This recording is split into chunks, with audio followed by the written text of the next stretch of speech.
hindi nyo maririnig ang aking boses sa mga susunod na pagkakataon. Kaya susulitin ko yung panahon na yung oras na ito. Amen?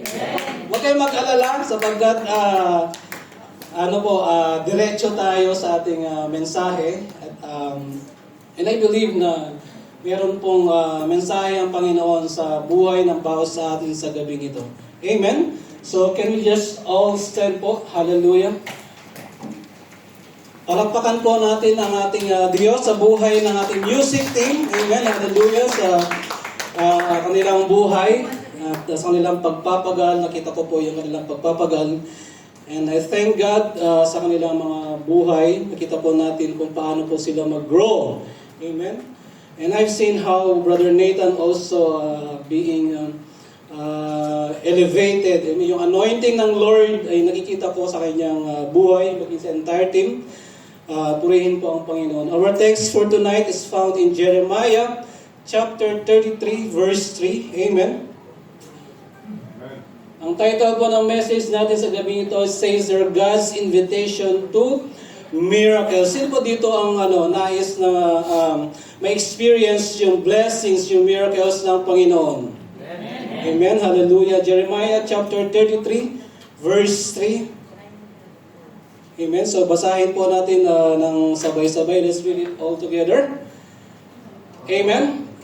Verse 3 says there, "Call unto me, and I will answer thee, and show thee great and mighty things which thou knowest not." Can we just close our eyes?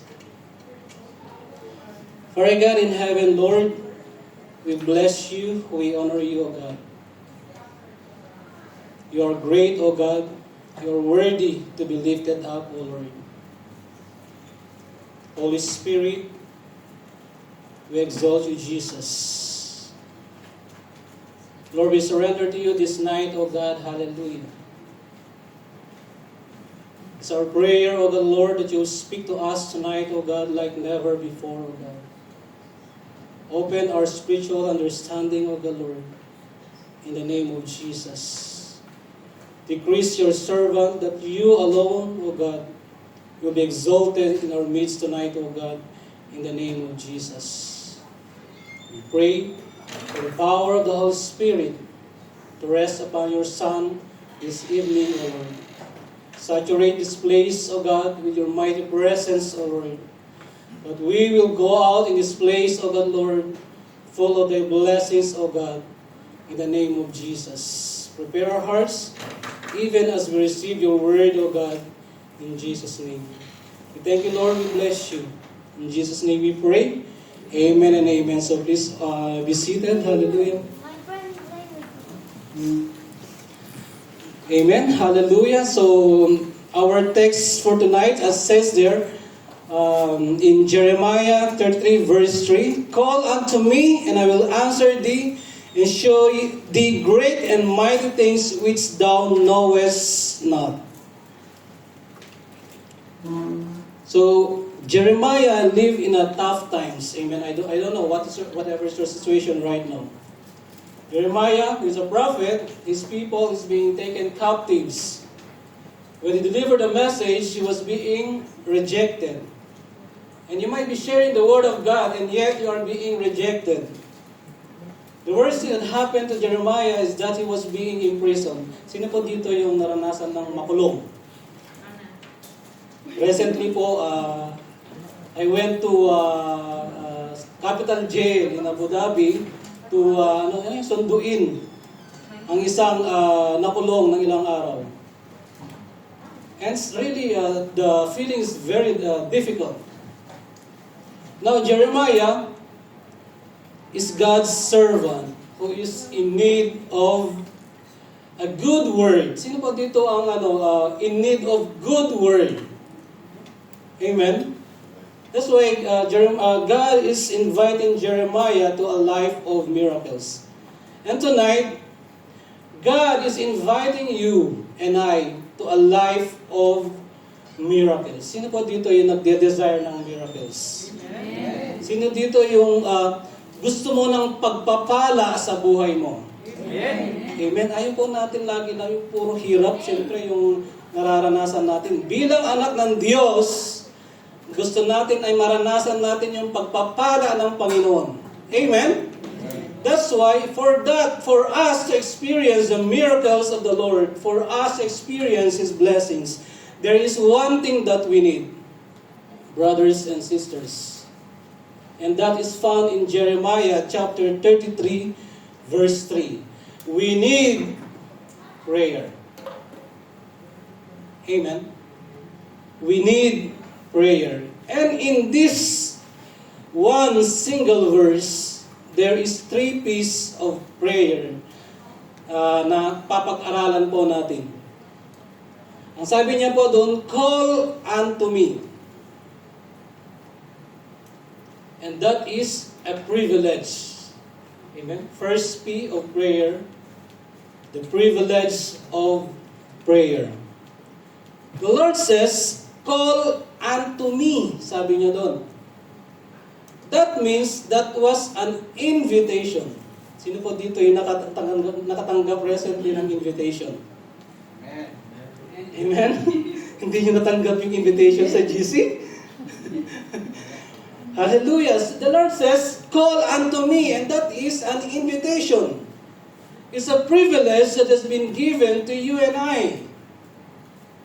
Isa po itong pribilehiyo na binigay sa atin ng Panginoon, calling you and I. Amen? We could see here that the prayer begins with God's invitation. Hindi po yung sa panahon kung saan you find yourself in trouble. The prayer does not begin in times when you are in trouble. The prayer begins in God's invitation.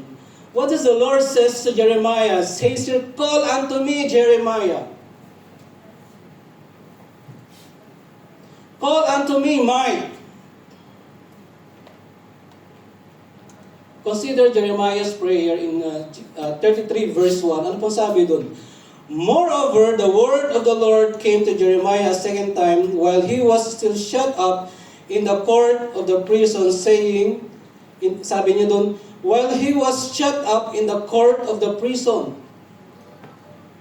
Jeremiah was being imprisoned. And the Lord says to him, call unto me, Jeremiah. God is giving him the privilege. Amen. And tonight, God is giving you and I the privilege tonight to call unto Him. I don't know what is your situation. Hindi ko alam kung anong pinagdadaanan mo, kapatid. What prayer you have been praying for? What miracle you have been praying for? Sino dito yung natanggap mo na yung pinagpe-pray mo recently? You have been praying for a job, at may trabaho ka na. Amen? Huwag po natin kalimutan yung nagbigay sa atin ng trabaho. Amen. Because there are people, when they pray, and they receive what they have prayed, hindi mo na makita sa church. Unfortunately. Far be it that it won't happen to us. It will happen to us. Amen?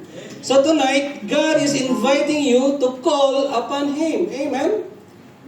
As a servant of God, who among us here in need of encouragement, you have been depressed, you're going through a difficult times, a difficult moment, then call unto Him. Amen? You're a servant of God, weeping over your situation. You are helpless with. Wala pa pagawa. You are helpless.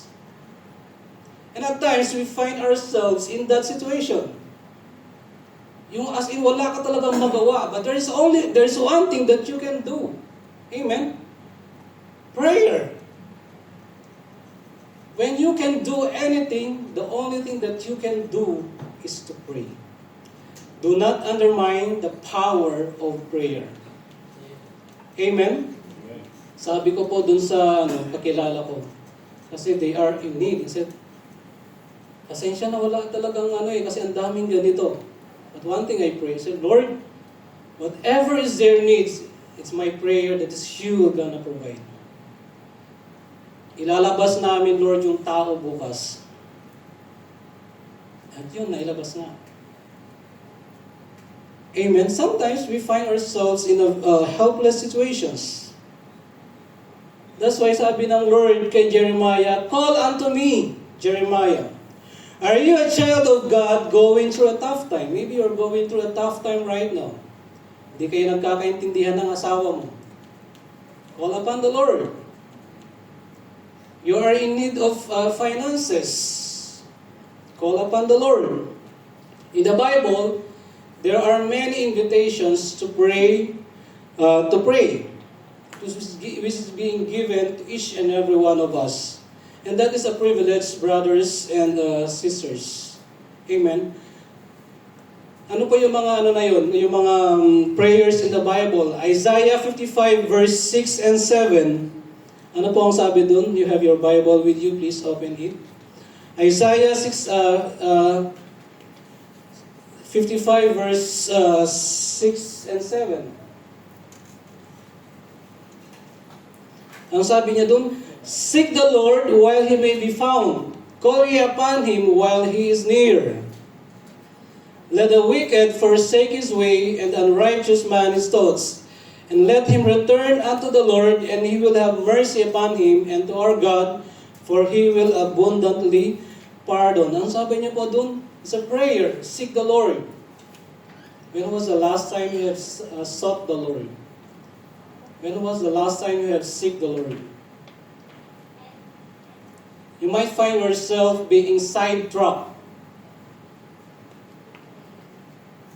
of the situation, or you might find yourself being sidetracked of the results of your activity. Ang sabi dun sa Isaiah 55 verse 6 and 7, seek the Lord. Amen? Seek the Lord and call upon Him. Sabi niya dun, let the wicked forsake his way.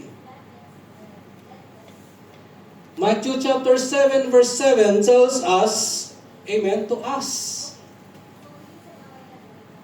Ang sabi niya dun? Matthew 7 verse 7, "Ask and shall be given to you. Seek and you will find. Knock and it shall be opened to you." Amen. Sino po dito, you are asking for something from the Lord? Alam ko po, meron po tayong hinihingi sa Panginoon. Amen. And the Lord's asking us to call unto Him. Yung kanina, sabi niya doon, call unto Him. God is waiting you and I, brothers, to call upon the Lord. Amen. I remember asking this prayer to the Lord. It's just a simple line prayer. When I started to pray over it, and I started to ask the Lord over it. Kasi nabasa ko yung verse sa Bible. I don't know when it shall come to pass, but I declare the word of God.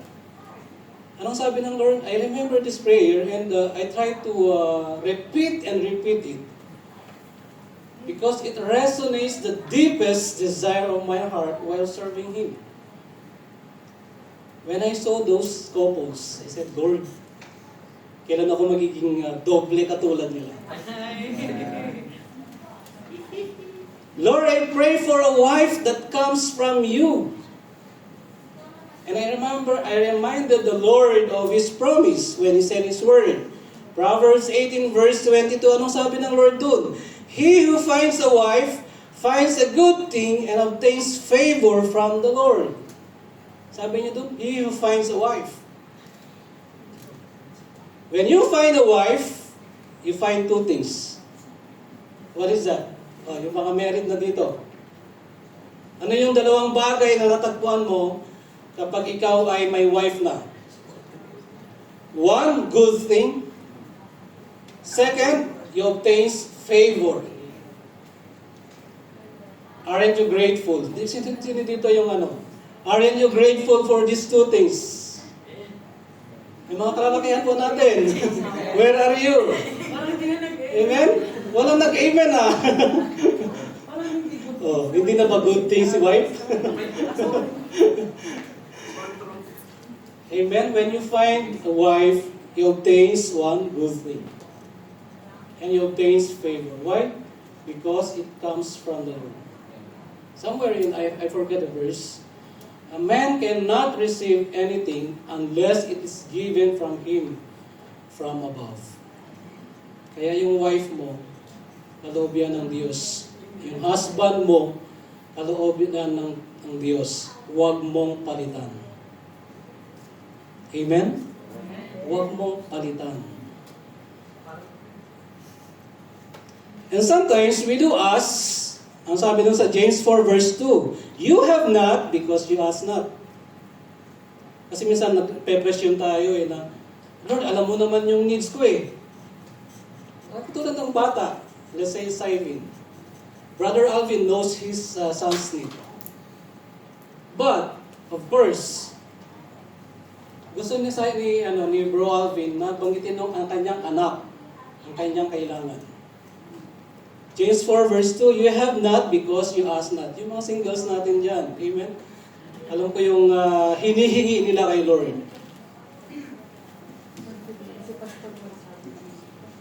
Hinihingi ba? O ano? Begin to ask now. Amen? Begin to ask now.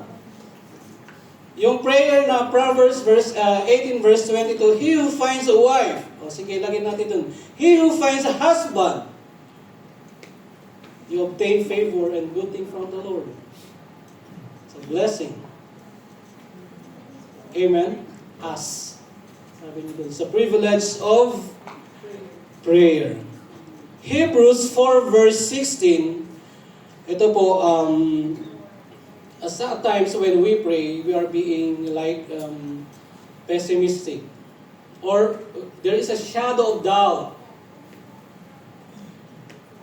But Hebrews 4 verse 16 reminded us here, let us therefore come boldly to the throne of grace, that we may obtain mercy and find grace to help in time of need. Ano masabi dun? Let us therefore come boldly to the throne of grace. Being a child of God, we can come boldly to the throne of grace. Amen?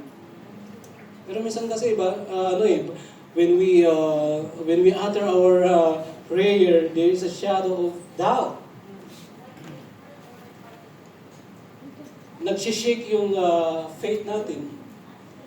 But we are being reminded here in 4 verse 16 to call boldly in times of need.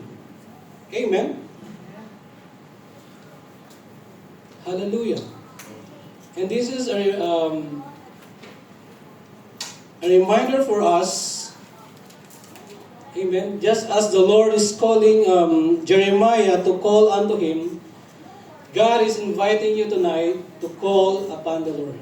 Whatever is your situation, whatever is your need, God is inviting you to call upon Him. Maybe you are struggling in your ministry. Sino dito ang nag-struggle sa kanyang ministry assignment? Are you struggling? Brothers and sisters, I told to the Lord, when is my time, Lord? Should I settle in Abu Dhabi? Minsan po nakaramdam ako ng tawag doon, yung gusto kong mag-settle sa Abu Dhabi. But I said, Lord, unless and until I receive something from you, I won't. Amen. That's why you, being here in Fujairah, take all the privilege to serve the Lord. I don't know, maybe I believe God has a reason of bringing me to Abu Dhabi. Alam niyo, habang pinagdadrive ko po yung isang family na yun, and I said, Lord, I've been doing this even in Fujairah before, ministering to the needs of the people. And I believe you have a purpose. Amen. That's why you might be struggling in your ministry, napapagod ka, call upon the Lord. Jeremiah was in prison. He's having that difficulty. I don't know what difficulty you're facing for in your ministry, in your respective ministry. Maaari mo sabihin mo, ako na naman sa IP. Nasaan ba si ganito? Where is he? Kapag may assignment ka, you are trying to escape. Come on. Tayo po ay isang body, brothers and sisters. Hindi po magpa-function ang isa kung hindi kompleto. You are needed. You are needed in the ministry. Yes, you might be saying, hindi, ako lang naman yung backup. And so what if you are backup? Have you seen Nathan? Si Nathan nasan dati? Nandun sa drummer. But God has elevated him in the center.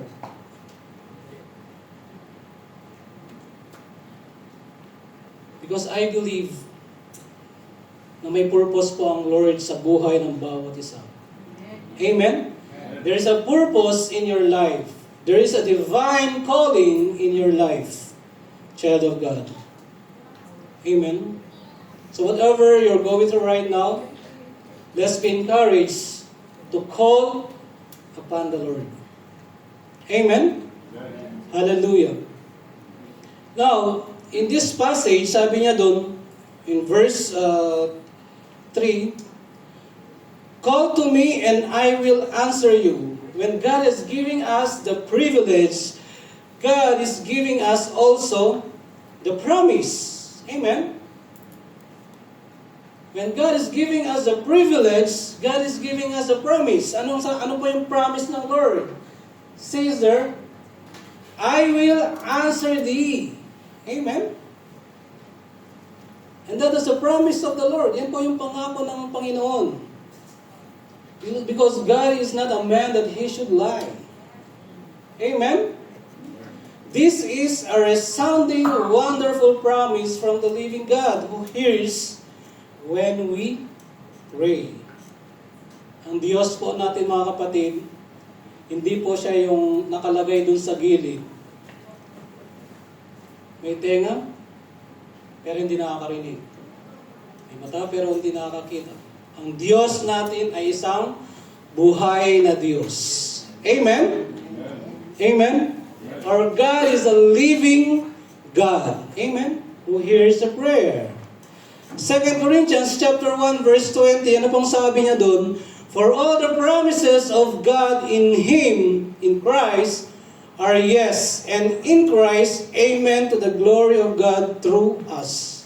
For all the promise of God in Him are yes, and in Him, amen to the glory of God through us. When you say yes, it signifies affirmations. Amen. Here we could see prayers in the Bible. Meron po tayo mga answered prayers sa Bible. Na kung saan ang Diyos ay nangako sa kanyang anak. And that He answers. Who knows Abraham? Abraham in his old age. Genesis 21 verse 1 to 7. Basahin po natin mga kapatid. Genesis 21 verse 1 to 7. And the Lord visited Sarah as He had said, and the Lord did for Sarah as He had spoken. For Sarah conceived and bore Abraham a son in his old age, at the set time. Remember this. At the set time, of which God had spoken to him. And Abraham called the name of his son who was born to him, whom Sarah bore to him, Isaac. Then Abraham circumcised his son when he was 8 days old, I should say, as God had commanded him. Now Abraham was 100 years old when his son Isaac was born to him. And Sarah said, God has made me laugh, and all who hear will laugh with me. She also said, who would have said to Abraham that Sarah would nurse children? For I have borne him a son in his old age. God has promised a child to Abraham and Sarah, and that came to pass. When Abraham was 100 years old. 100 years. Amen? So makita po natin dito that God answers prayers. What prayer you've been praying for? Amen. I believe each and every one of us are having prayers. Meron po tayong mga prayers. Meron po tayong prayers. Amen. I believe may mga prayers po tayo. David, anong sabi ni David in Psalm 34 verse 4? I sought the Lord and He heard me and He delivered me from all my fears. Amen. I believe na meron po tayo mga prayers. Just like David, who wanted to be delivered in fear, spirit of fear. Solomon is another example of a man of God who prayed. He did not ask for riches. He did ask for wisdom. And yet, in his asking, God has given him not only wisdom, but even He gave him riches, wealth, and honor. Amen? So makita po natin dito, brothers and sisters, that God still answers prayer. Amen? God still answers prayer. And I praise God for His word, I praise God for His word in my life, which is coming into fulfillment. Amen? Yung prayer dati na sabi nung Proverbs 18 verse 22, sabi ko, Lord, kailan ba mangyayari ito? He who finds a wife finds a good thing and obtains favor from the Lord. And that is a promise of the Lord. Yan po yung pangako ng Panginoon. And I am seeing this verse coming into pass. Amen? It's my joy to see this verse coming into pass into my life. Amen? Ano po yung word ni Lord na pinanghahawakan mo, kapatid? In your situation right now, ano yung pinanghahawakan mong word ni Lord? Sa difficult moment mo, you're facing temptations, you're facing difficulties, what word of the Lord you are holding on to? Importante yun. Na meron tayong pinanghahawakan na salita ng Diyos. You're experiencing difficulties, importante na meron tayong pinanghahawakang salita ng Panginoon. You are in needing of provisions, importante na meron tayong pinanghahawakan na Word of God. Amen? So, makita po natin that our God is a faithful God. He is the God who answers. Amen? Can we just give a clap offering for the Lord? Hallelujah. Because our God is a prayer answering God. Without a shadow of doubt, our God is a prayer answering God who is faithful and true to His Word. Amen? So makita po natin una, yung privilege of prayer. That each and every one of us, you and I, are being invited by the Lord to call unto Him. Amen? You've been facing challenges. God is inviting you to call unto Him. You've been praying for your children, for your family, for your finances, for the salvation of your family. God is inviting us to call unto Him. You're facing challenges in your ministries. God is inviting us to call unto Him. Amen? And that He promised that He will answer. Amen? Yun po yung pangako ng Diyos sa ating mga kapatid. He promised that He will answer. Amen? At sunod niyan, ano po yung pangatlo? So, privilege.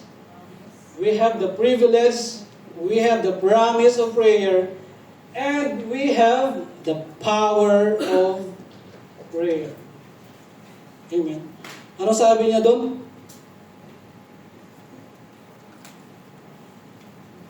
Call unto me, and I will answer you and show you great and mighty things. Amen. Great and mighty things. This was reserved and stored, amen, for them that call upon the Lord. Amen. Great and mighty things, it was reserved for them that call upon the Lord. To them that trusted the Lord, to them that believed the Lord. Ephesians 3 verse 20 reminds us, sabi niya po doon mga kapatid, ngayon sa Kanya na may kapangyarihan gumawa ng higit pa at lalong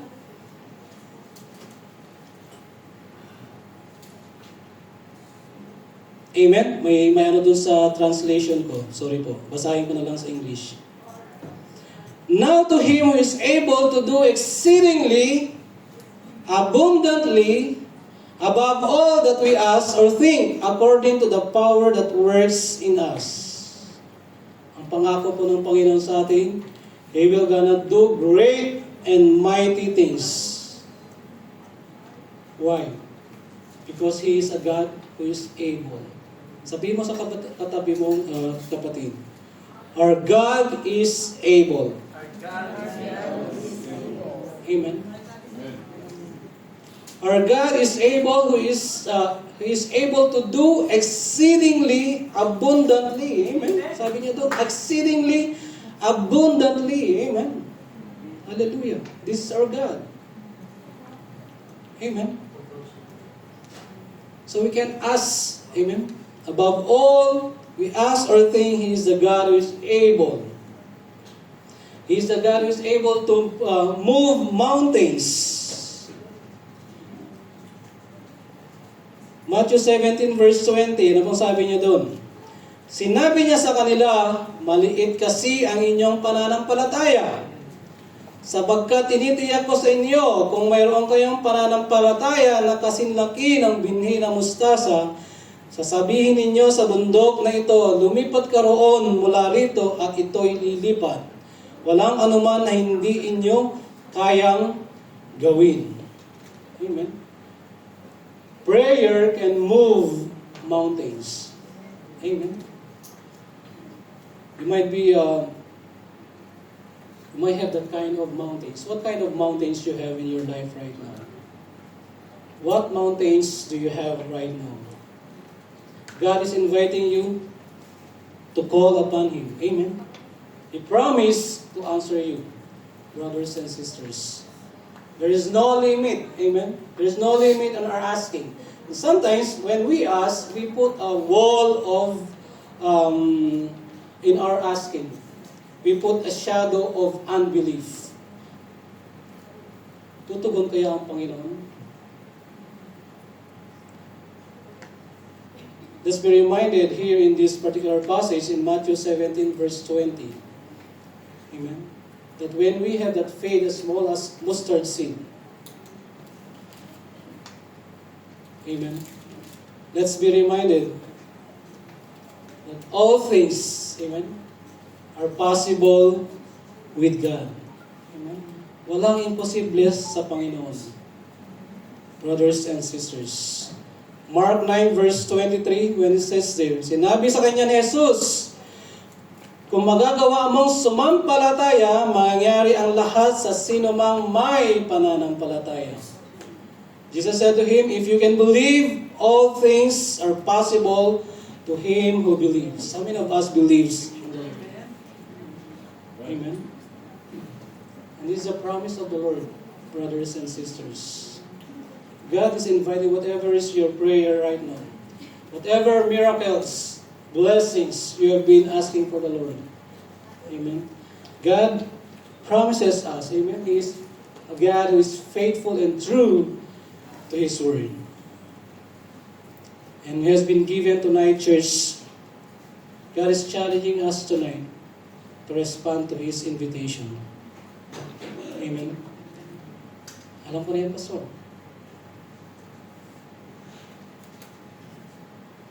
God is challenging us tonight to respond to His invitation. Amen. And expect Him to answer our prayers. Maybe you're praying for your homes. You're praying for your home to be united. You're praying for your home to be restored. You're praying for the church to be united, to bring more souls unto the Lord, to bring more workers in the vineyard of the Lord, praying for every nations. and praying for your personal needs. I don't know what's your personal needs right now. God is inviting us, brothers and sisters, and expect God to answer our prayers, because our God is a prayer answering God. Can we just all stand, church?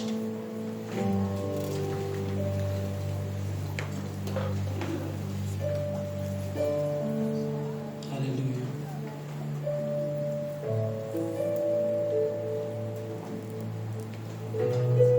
Can we just close our eyes? Hallelujah. We just come to the Lord right now, church, in prayer. God is inviting us to call unto Him. When was the last time you have called upon the Lord?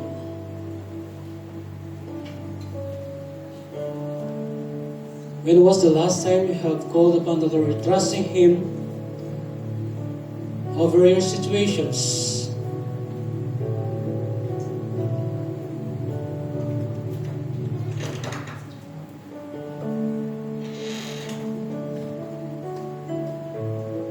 The Lord is inviting you and I to call upon Him. Bringing unto Him all our prayers, all our desires. Because He is a God, as He has promised in His Word, I will answer thee, my son. I will answer thee, my daughter. I'm gonna show you great and mighty things which thou knowest not.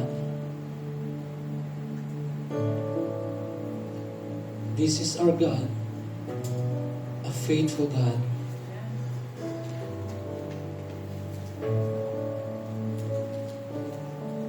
Hallelujah. Let's come to the Lord right now, church. Speak to Him. Speak to the Lord. Hallelujah. He's calling you. He's calling you. He's calling you to bring all your needs to Him. He's calling you to surrender all that you have unto Him. The word of the Lord says, apart from Him, we cannot do anything. We need the Lord. We need Him, church. Hallelujah.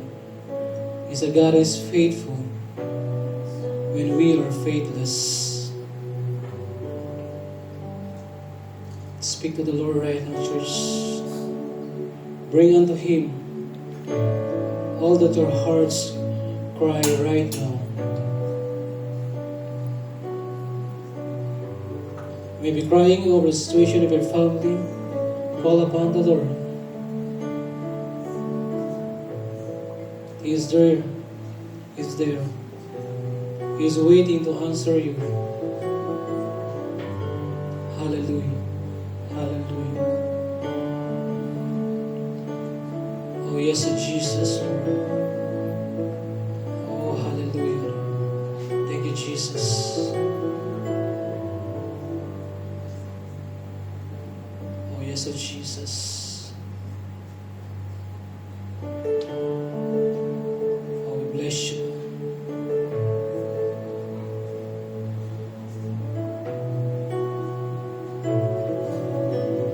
Spirit, we need you, Lord. We need you, Jesus. We need you, God.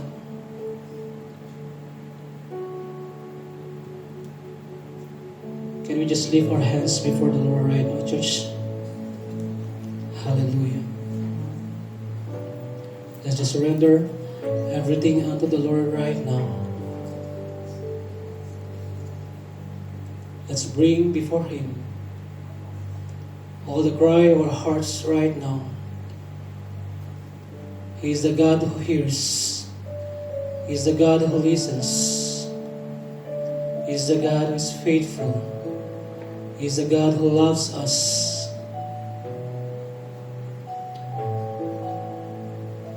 He is a God who is ready to embrace us despite of all of our shortcomings when we come to Him. You may have erred, you may have wronged, but come to the Lord in repentance right now. For He is the God who is able to restore you. You may be facing struggles right now. The Lord says, "Come unto me. Call unto me, my child. I'm here to embrace you." You may be having needs. The Lord says, "And my God shall supply all your needs according to His glorious riches in Christ Jesus." You may be needing strength. The Lord says in His Word, "I can do all things through Christ who strengthens me." You may be needing encouragement to continue in the ministry. The answer is the Lord. Hallelujah. Father God in heaven, Lord, we thank you this evening, O God, Lord. We thank you for all the hands lifted up before you, O God. Hallelujah. Lord, you know the needs of your children, O God, Lord, right now, O Lord God. Hallelujah. Lord, we call upon you right now, O Jesus, the God who is faithful when we are faithless, the God who never leaves us nor forsake us. Lord, as this lifted hands, O God, Lord, hallelujah, you're seeing these hands lifted before you, O God, this evening. Lord, I pray, O God, Lord, through the power of the Holy Spirit, O God, Lord, hallelujah. Lord, manifest, Father God, Lord, O God, your power, O God, Lord, over these hands, O God, Lord, lifted before you, O God, in the name of Jesus. Lord, we know, O God, Lord, that in you, O God, Lord, nothing is impossible, O God. Lord, we surrender to you everything, O God, Lord, hallelujah. For apart from you, O God, Lord, we can do nothing, O God. We are helpless, O God, Lord. We need you more, O God, Lord, in our lives, O God, hallelujah. Lord, we need you more and more and more, O God, Lord, hallelujah. Oh, hallelujah, Lord, we need the Holy Spirit, O God, Lord, O God, to help us, O God, Lord, in our walk with you, O God. Lord, sa bawat nangihina, Panginoon, Lord, I declare, O God, Lord, thy strength, O God, Lord, to rest upon their children, O God. In the name of Jesus, hallelujah, Lord. Oh, thank you, Jesus, O God, Lord. God, I pray, O God, Lord, for each and every one of us in this place right now, O Lord. Panginoon, hallelujah, O God, Lord. Show, O God, Lord, thy presence, O God, Lord, the tangible presence, O God, Lord, in the life, O God, Lord, of your children right now, O God. In the name of Jesus. Panginoon, ikaw, Lord God, ang kanilang maranasan, Panginoon.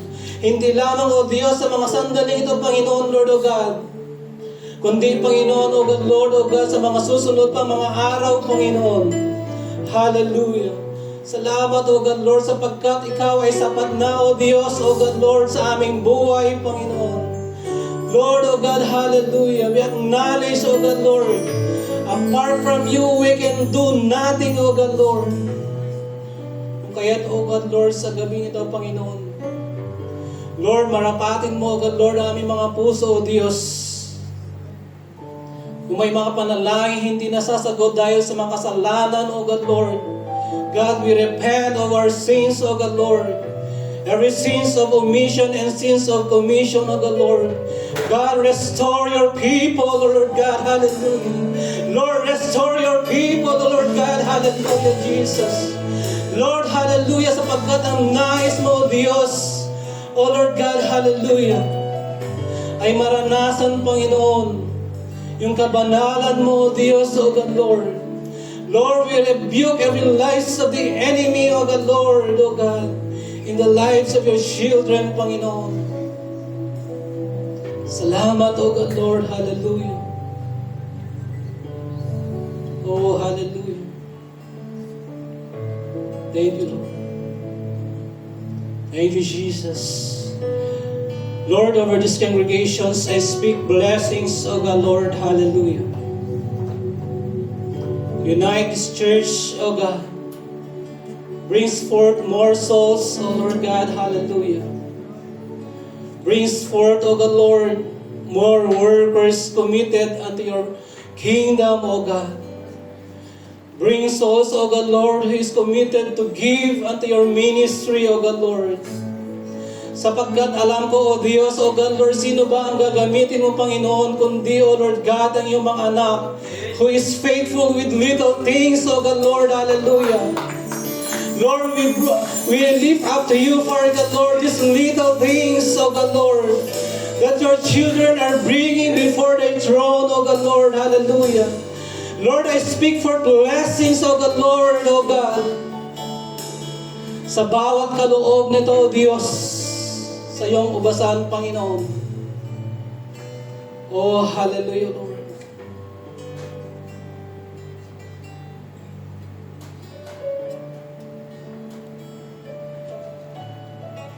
Can I ask the workers team, please come forward. Hallelujah. May we ask the workers team to please come forward.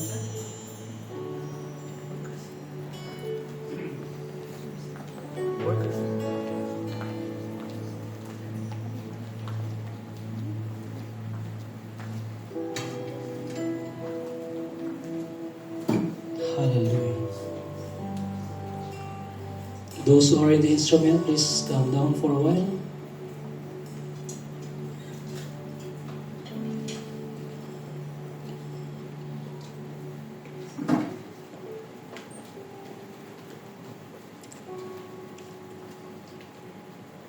Hallelujah. Can we just stretch our hands? Come closer po, bawat isa.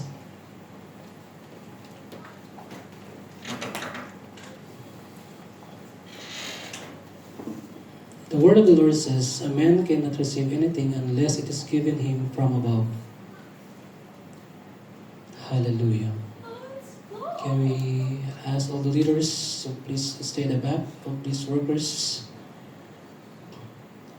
We want to release a spirit of anointing to each and every one. Hallelujah. Church, can we just extend our hands to these workers, to this man and woman of God, whom the Lord is using in this ministry. Hallelujah. Lord, in the name of Jesus, here comes before you, O God, Lord, your son and your daughter, O God, Lord, na nagpapagal, Panginoon, sa iyong ministeryo, O Diyos. Sa oras na to, Lord God, kami, O Diyos, ay nagpapakumbaba, Panginoon, lumalapit sa iyo, O Diyos. Lord, we surrender to you, for God, Lord, ang bawat manggagawa mo na ito, Panginoon. Lord, right now, O God, we speak forth, O God, Lord, hallelujah. Thy anointing, O God, Lord, in the name of Jesus. We release your anointing, O God, Lord, upon your children, O God. Lord, they will not be discouraged, but in what they are seeing, O God. Yes, so Jesus, Lord, we release a double portion of the anointing, O God, Lord, upon your children, O God, Lord, sa bawat manggagawa mo na ito, Panginoon. Lord, we release thy anointing, the power of the Holy Spirit, O God, Lord, upon your children right now, O God, Lord. God, hallelujah, Jesus, Lord, we rely in you, we depend in you, O God, Lord, in the name of Jesus. When their hearts are discouraged, it is you, O God, Lord, who will encourage them, O God, in the name of Jesus, hallelujah. Lord, it is you, for God, Lord, O God, who continue, O God, Lord, hallelujah, to mold them, O God, in the name of Jesus. We release the double portion of anointing, O God, Lord, upon their lives, O God, in the name of Jesus. We speak forth, O God, Lord, strength upon strength, O God, Lord, in their lives, O God. Lord, you will use these people of yours, O God, Lord, to go forth, O God, Lord, hallelujah, and proclaim your goodness, O God, in this city, O Lord God, in the name of Jesus. Lord, you're going to use them mightily, for God, Lord, wherever they find themselves, O God, Lord, in the name of Jesus. Lord, you know their needs, O God. You know their needs, O Lord. God, I pray, O God, Lord, hallelujah. By your grace, O God, Lord, and your divine provisions, Lord, it is you who will provide their needs, O Lord. In the name of Jesus. Strength upon strength, provisions upon provisions, protections upon protections. In the name of Jesus. Salamat, O God, Lord, sa kanilang buhay, O God. Yung pagpapagal nila, Panginoon, Lord God, hallelujah, we know that their reward is in you, O Lord God, in the name of Jesus. Lord, there is no place of discouragement upon their hearts, O God. And there is no place of defeat upon their lives, O God. For they are a more than conqueror, O Lord, in the name of Jesus. Thank you, Lord. Thank you, Jesus. We seal them with the blood of Christ from their head to toe, O God, in the name of Jesus. Thank you for your lives, O God. We bless you and honor you. In Jesus' name, amen. And just go back to our seats.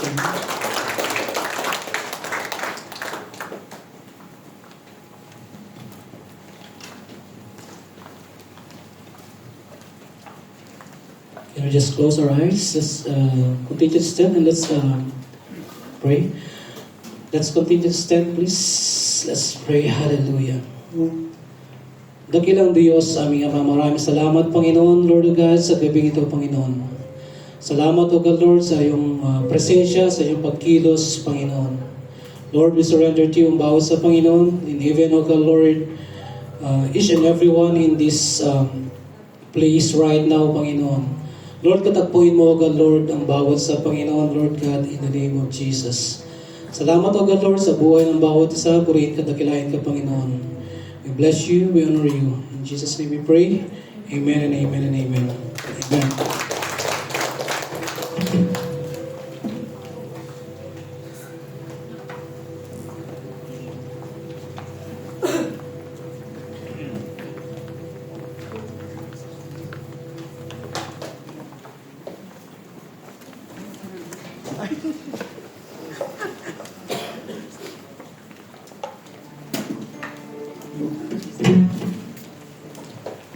Amen.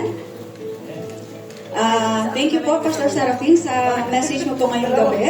Na-bless po ba tayong lahat? Amen. Sige po, let's proceed na po sa ating tithes and offering. In Malakay chapter 3, verse 10 to 11, babasahin ko na po, it says here, "Bring the whole tithe into the storehouse, that there may be food in my house. Test me in this, says the Lord Almighty, and see if I will not throw open the floodgates of heaven and pour out so much blessing that there will not be room